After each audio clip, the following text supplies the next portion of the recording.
Good morning students. Saraswati school Sahwa की online classes में आप सभी विद्यार्थियों का बहुत बहुत स्वागत है। मैं मुबारक हुसैन, गणित व्याख्याता। आज कक्षा 10 का टॉपिक प्रायिकता प्रोबेबिलिटी, उसके बारे में हम अध्ययन करेंगे। कक्षा 10 में ये टॉपिक 3 से 4 अंकों का आता है। तो इस टॉपिक के बारे में सबसे पहले इसकी परिभाषा। ये चैप्टर नंबर फ़िलहाल 18 है। प्रायिकता की परिभाषा क्या होती है? प्रायिकता क्या होती है? कोई भी घटना जो घटित होती है उसकी कितनी संभावना होती है या उसके घटित होने की पॉसिबिलिटीज़ कितनी हैं, वो उसकी प्रायिकता कहलाती है। जैसे कि मान लो कि मेरे पास 5 रुपये का एक सिक्का है, वो 5 रुपये का सिक्का मैं ऊपर उछालूं और उछालने के बाद में उसमें हेड आता है या टेल आता है, इसकी कितनी संभावना है, उसके कितने परसेंटेज हैं आने के। जैसे हेड है, हेड को हम हिंदी में चित्त बोलते हैं, तो चित्त आने कितने परसेंटेज अपने को पता है। सिक्का है वो दोनों तरफ से एक समान होता है, यानी वो सम्मित होता है, एक जैसा होता है दोनों तरफ से, यानी उसमें हेड भी आ सकता है, उसमें टेल भी आ सकता है, कुछ भी आ सकता है, यानी वहाँ 50-50 चांसेज हैं। यानी वहाँ पे चित्त आने की प्रायिकता भी 50% है, वहाँ पट आने की प्रायिकता भी 50% है। इसी तरीके से कि मान लो मौसम बारिश वाला है, तो आज बारिश होने की संभावना कितने प्रतिशत है, वो बारिश के आने की प्रायिकता हो गई। सिक्का उछालें तो उस पर चित्त आएगा, चित्त आने की संभावना 50% होती है, यानी वो उसकी प्रायिकता हो गई। यानी प्रायिकता का अर्थ है कोई भी घटना जब घटित होती है तो उसके घटित होने की जो संभावना है उसका गणितीय मान कितना है, उसका संख्यात्मक मान कितना है, वो मान जो है उसकी प्रायिकता कहलाती है। जैसे कि अपने लूडो वाला गेम होता है, उसके अंदर अपने जो पासा उछालते हैं, जो डाइस जिसको हम बोलते हैं, जब पासा उछालते हैं तो पासे पे 6 साइड होती है। वो एक तरीके से घन के आकार का होता है, जिस पे एक साइड 1 होता है, दूसरी साइड 2, 3, 4, 5, 6 तक अंक होते हैं। जब उसको उछालते हैं तो अपने जानते हैं उसमें उछालते वक्त तो कोई सी भी साइड है वो आ सकती है, यानी वहाँ सबकी संभावनाएं बराबर बराबर है, कोई सी भी साइड आ सकती है। तो मान लो कि उस पासे पर 2 आ गया, तो उस पर 2 आने की संभावना कितनी है, वो उसकी प्रायिकता कहलाती है। तो प्रायिकता की परिभाषा ये हुई, किसी भी घटना के घटित होने की संभावना का संख्यात्मक मान उसकी प्रायिकता कहलाती है। और प्रायिकता यानी किसी भी घटना की जो पॉसिबिलिटी है, किसी घटना के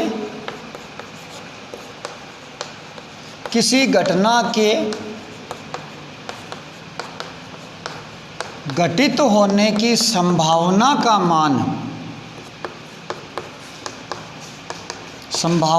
मान उस घटना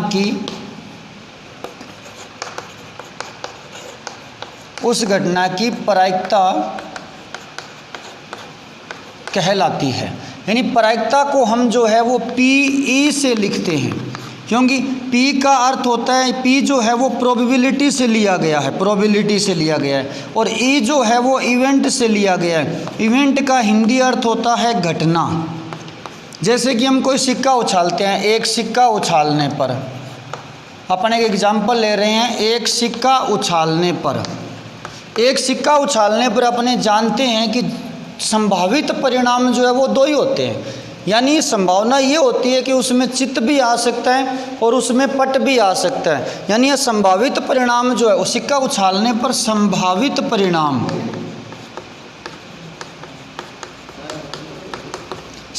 परिणाम जो है वो या तो हेड आएगा या फिर टेल आएगा।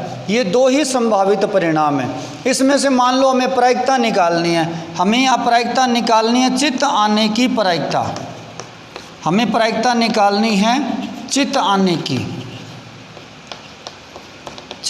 प्रायिकता निकालनी। तो हम क्या करेंगे, ये देखेंगे इसमें चित्त कितने हैं। इसमें चित्त जो है वो 1 ही है, तो चित्त आने की जो प्रायिकता है, प्रायिकता ऑफ हेड, यानी ये जो प्रोबेबिलिटी ऑफ हेड यानी प्रायिकता, जो चित्त आने की प्रायिकता है उसमें चित्त 1 ही है, इसमें, और कुल परिणाम इसमें 2 थे, यानी चित्त आने की प्रायिकता जो है वो 1/2, यानी आधे चांस हो जाएंगे। अभी तक हमने यहाँ प्रायिकता का फॉर्मूला नहीं लिखा है, सिर्फ मैं आपको ये समझा रहा हूँ कि प्रायिकता होती क्या चीज़ है। प्रायिकता का अर्थ ये हो गया कि कोई भी घटना घटित होती है, जैसे कि ये सिक्का हमने उछाला, इसमें दो संभावना है कि या तो हेड आ सकता है सिक्के पर या टेल आ सकता है, लेकिन इसमें हमें प्रायिकता पूछी किसकी है? चित्त आने की। तो हम ये देखेंगे कि इसमें चित्त आने के चांस कितने, चित्त एक ही जगह है तो इसका मतलब चित्त आने का चांस एक ही है, लेकिन कुल संभावनाएं दोनों थी, यानी यहाँ पे चित्त भी आ सकता था, पट भी आ सकता था। इसका मतलब ये हुआ कि यहाँ चित्त आने की प्रायिकता जो है वो 1/2 हो गई। इसी प्रकार से जैसे कि प्रायिकता पट आने की या टेल आने की प्रायिकता, ये भी प्रायिकता 1/2 हो जाएगी। एक बात ये भी ध्यान देने वाली है यहाँ पे कि चित्त आने की और पट आने की जो टोटल प्रायिकता है वो उन दोनों का योग हमेशा एक ही होता है। इसी तरीके से मान लो एक दूसरा उदाहरण लेते हैं। दूसरा उदाहरण जैसे अपने एक पासा उछालने पर, पासा उछालने पर संभावित परिणाम, जब अपने पासा उछालते हैं तो पासे पर 1 से लेकर 6 तक के अंक होते हैं, यानी उसमें से कोई सा भी परिणाम आ सकता है। तो यानी संभावित परिणाम जो है 1 भी आ सकता है, 2 भी आ सकता है, 3 भी, 4, 5, इसी तरीके से इसमें से कोई सा भी अंक आ सकता है। ये सारे के सारे संभावित परिणाम है, यानी ये कुल परिणाम है, इससे ज़्यादा नहीं आ सकते, इसमें से कोई सा भी आ सकता है। अब मान लो हमसे प्रायिकता पूछी गई है 3 का अंक आने की प्रायिकता, हमसे प्रायिकता पूछी गई है 3 का अंक आने की प्रायिकता, 3 का अंक आने की प्रायिकता पूछी गई। तो हमें ये देखना पड़ेगा इसमें 3 कितनी बार है, 3 इसमें एक ही बार है, यानी ये हो गया अनुकूल परिणाम। जैसे हम पासा उछालें और हमसे पूछा गया कि 3 का अंक आने की प्रायिकता क्या, तो जब पासा उछालेंगे तो उस पर 3 एक ही साइड होता है, यानी वो हमारे अनुकूल है। तो प्रायिकता हो जाएगी 1/में। कुल परिणाम कितने थे इसमें? 6 थे। टोटल परिणाम जितने भी होते हैं वो हमेशा नीचे ही लिखे जाते हैं। जैसे कि मान लो अब यहाँ पे ये पूछ लिया जाए कि 5 का अंक आने की प्रायिकता कितनी है, तो 5 का अंक भी पासे पर क्या होता है? एक ही बार होता है। इसका मतलब क्या हुआ? उसकी प्रायिकता भी आने की प्रायिकता जो है 1/6 ही होगी। इसी तरीके से इसमें ये पूछ ले कि सम संख्या आने की प्रायिकता कितनी है, तो यहाँ पर सम संख्याएं कितनी हैं? सम संख्या आने की प्रायिकता ही पूछ ले, तो यहाँ जो सम संख्या है वो 2 भी है, 4 भी है और 6 भी है। तो सम संख्या यहाँ पर 2, 4 और 6 है। मान लो हम पासा उछालें और हमसे बोला गया है कि सम संख्या आने की प्रायिकता कितनी है, तो हम क्या करेंगे? हम ये नोट करेंगे कि जैसे हमने पासा उछाला, पासा उछालते ही हमें देखेंगे उस पर सम संख्या आई है कि नहीं आई। मान लो कि उस पर 2 आया है तो हम काउंट कर लेंगे कि हाँ 1 2 आ गया, एक संख्या ये हो गई। अगर उस पर 4 आया है तो वो भी सम संख्या, यानी वो परिणाम भी हमारे अनुकूल है। अगर मान लो उस पर 6 आ गया, वो भी सम संख्या है, तो वो भी हमारे अनुकूल है। अनुकूल का मतलब ये हो गया कि जो परिणाम, जो प्रायिकता हमसे पूछी गई है उसके अकॉर्डिंग कौन सी घटनाएं हो रही है। यानी कि जैसे कि हमने पासा उछाला, सम संख्या पूछी गई है, तो उसमें सम संख्याएं 2 भी होती है, 4 भी होती है, 6 भी होती है। तीनों में से कोई सी भी आ जाए वो परिणाम हमारे अनुकूल है। यानी यहाँ अनुकूल परिणाम जो है वो 3 हो जाए, कुल वो के वही 6 रहेंगे। तो यहाँ पे प्रायिकता जो है सम संख्या आने की, प्रायिकता जो है सम संख्या आने की, अनुकूल परिणाम है 3, कुल वही 6, यानी 3/6, यानी प्रायिकता सम संख्या आने की यहाँ पर 1/2 हो जाएगी।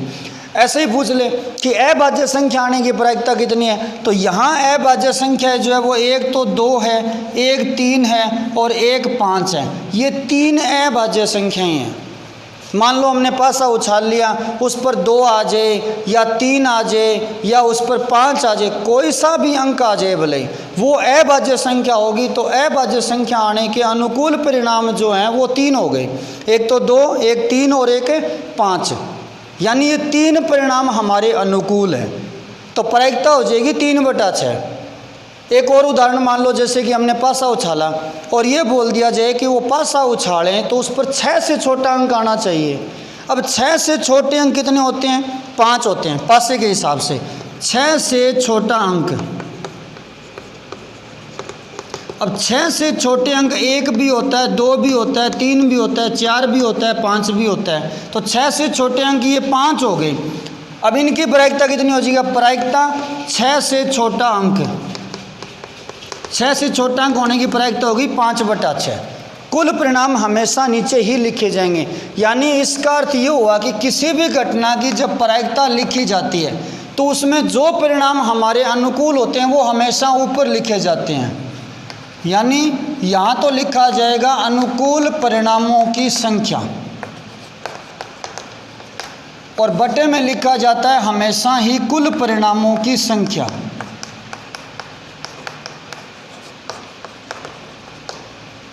तो इस तरीके से हमने पढ़ा है कि जी प्रायिकता जो होती है वो क्या होती है। एक दो उदाहरण हमने देखे हैं। प्रायिकता का जो फॉर्मूला है वो हमने देखा है। थोड़ा सा रिवीजन कर लेते हैं। प्रायिकता की परिभाषा ये थी कि कोई भी घटना जब घटित होती है तो उसके घटित होने की जो संभावना है, जो घटित होने की संभावना है वो उस घटना की प्रायिकता कहलाती है। फिर हमने एक सिक्के का उदाहरण लिया। जब सिक्के को उछालते हैं तो जब उस पर दो ही परिणाम आ सकते हैं, तो चित्त आ सकता है या पट हो सकता है, ये कुल परिणाम हो गए। चित्त आने की प्रायिकता, चित्त उस पर एक ही होता है तो उसकी प्रायिकता होगी 1/2 या 50% कह सकते हैं। फिर हमने पट आने की प्रायिकता देखी, पट भी उस पर एक ही होता है, इसका मतलब पट आने की प्रायिकता भी 1/2 यानी 50% होगी। फिर हमने पासे का उदाहरण लिया। पासे के उदाहरण में हम और भी उदाहरण देख सकते हैं। जैसे ये पूछ लिया जाए कि पासे पर 3 से बड़ा और 5 से छोटा अंक आना चाहिए, तो 3 से बड़ा और 5 से छोटा अंक केवल एक ही होता है 4, यानी 4 आने की प्रायिकता पूछी जा रही है तो 4 का अंक पासे पर एक ही होता है तो उसकी प्रायिकता हो जाएगी 1/6। तो इस तरीके से हमने प्रायिकता की परिभाषा और कुछ एक उदाहरण देखे।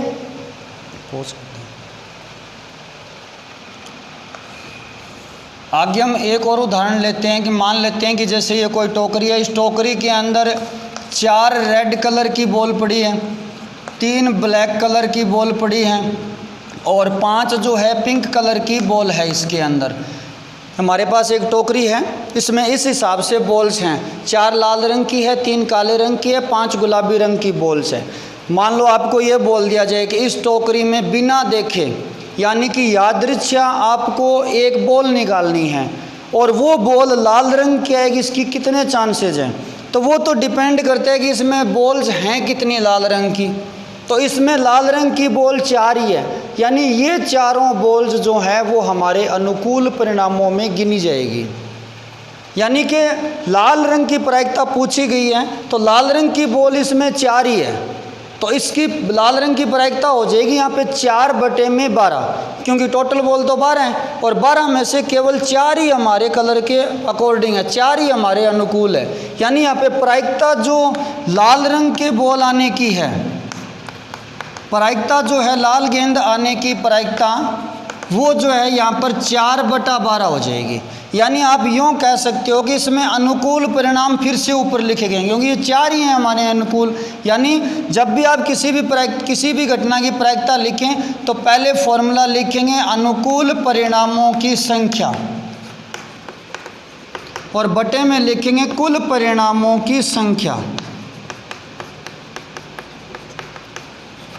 कुल परिणामों की संख्या, अनुकूल परिणाम हमारे ये 4 ही थे, कुल परिणाम 12 हैं, तो 4/12 आप इसको थोड़ा सही करके 1/3 भी लिख सकते हैं।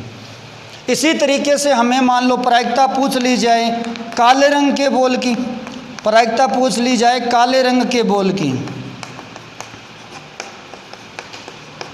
तो इसमें हम क्या करेंगे, काले रंग की बॉल्स कितनी है, इसके अंदर 3 ही बॉल है तो प्रायिकता कितनी हो जाएगी 3/12। इसी तरीके से हमें प्रायिकता पूछ ली जाए गुलाबी रंग के बॉल की,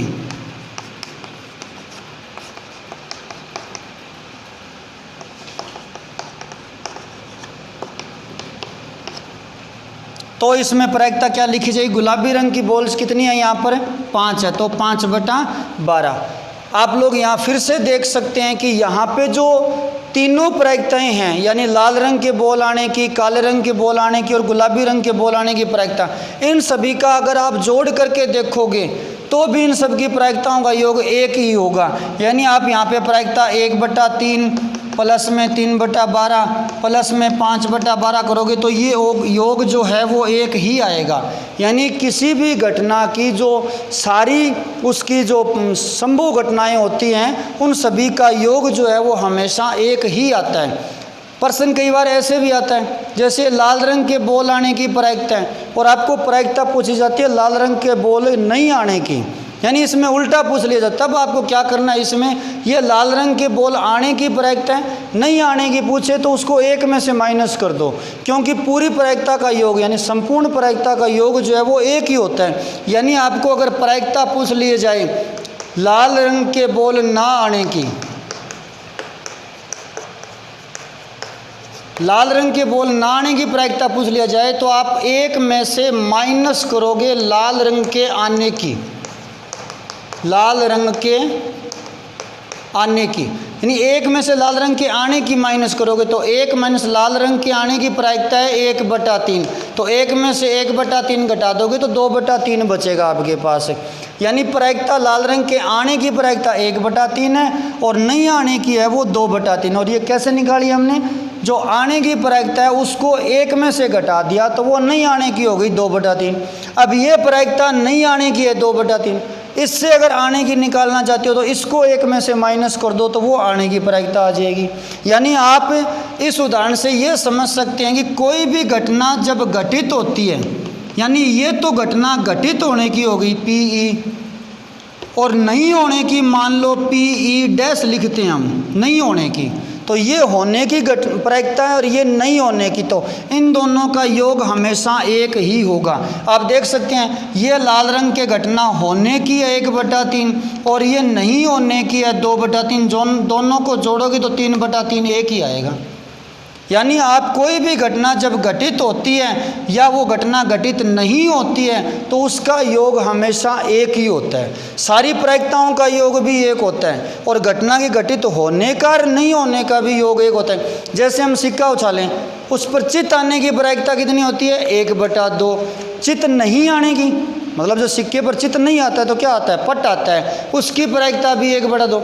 ये चित्त आने की, ये H की प्रायिकता हो गई, प्लस में ये चित्त नहीं आने की, मान लो ये PH डैश की होगी, तो आने की नहीं आने की इन दोनों का योग करोगे 1/2 और 1/2 योग एक ही आएगा। यानी किसी भी घटना के घटित होने की नहीं होने का योग जो है वो हमेशा क्या आता है, एक आता है। इसी फॉर्मूले से जैसे कि ये PE प्लस में PE डैश बराबर 1 होता है, किसी घटना के ये घटित होने का और ये नहीं होने का है। अब आपको बता दिया कि लाल रंग के बॉल आने की प्रायिकता, यानी PR लिख रहा हूँ मैं, लाल रंग की बॉल की प्रायिकता, वो तो थी लाल रंग के बॉल के आने की प्रायिकता थी 1/3, और आपको पूछिए नहीं आने की, तो अपन जानते हैं इसी फॉर्मूले पे आधारित, इसी फॉर्मूले की तरह जैसे ये लाल के आने की होगी, ये लाल के नहीं आने की हो गई। PR का मतलब रेड बॉल के आने की प्रायिकता, PR डैश का मतलब नहीं आने की प्रायिकता। हम जानते हैं किसी भी घटना के घटित होने की और नहीं होने का योग एक होता है, तो बराबर में लिखेंगे 1। लाल रंग के बॉल के आने की प्रायिकता है 1/3, वो मान यहाँ रख देंगे 1/3, प्लस में PR डैश बराबर में 1। ये 1/3 हम इधर लेके जाएंगे, इधर बचेगा PR डैश, PR डैश बराबर हो गया 1 माइनस 1/3, ये हो गया 2/3। तो हम इस फॉर्मूले से भी निकाल सकते हैं लाल बॉल नहीं आने की प्रायिकता। ये आप सीधा ध्यान रख सकते हैं, लाल रंग आने की प्रायिकता, ना आने की प्रायिकता आपको निकालनी है तो एक में से आने की घटा दो तो वो जो है ना आने की प्रायिकता हो जाएगी। इसी तरीके से हम एक और उदाहरण देख सकते हैं, जैसे कि ये पिंक बॉल है, गुलाबी बॉल आने की प्रायिकता है 5/12, 5/12। अब नहीं आने की पूछ लें तो एक में से घटा दो, वो आ जाएगी 7/12। यानी गुलाबी बॉल प्रायिकता, जो गुलाबी बॉल है उसके आने की प्रायिकता है 5/12। अब प्रायिकता गुलाबी नहीं आने की प्रायिकता,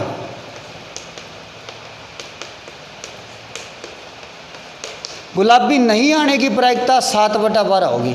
इसका अर्थ क्या हुआ, दूसरे तरीके से समझिए, गुलाबी, जब मान लो हम इस टोकरी के पास जाएंगे, इसमें से एक बॉल निकालेंगे और हमें ये बोल दिया है कि गुलाबी नहीं आनी चाहिए, बॉल तो निकालनी, गुलाबी नहीं आनी चाहिए। जब गुलाबी नहीं निकालेंगे तो फिर कौन सी निकालेंगे, या तो लाल रंग की आएगी या काले रंग की। तो लाल और काले रंग की है कितनी, 4 और 3 7, 7 में से कोई सी भी आ सकती है।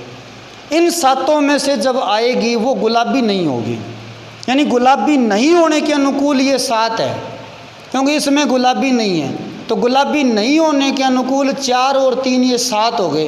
तो गुलाबी नहीं आने की प्रायिकता होगी 7/12। गुलाबी आने की 5/12। काले रंग के आने की 3/12। काले रंग के नहीं आने की 4, 5, 9/12। लाल रंग के आने की 4/12। लाल रंग के आने की नहीं आने की 5 और 3 8/12।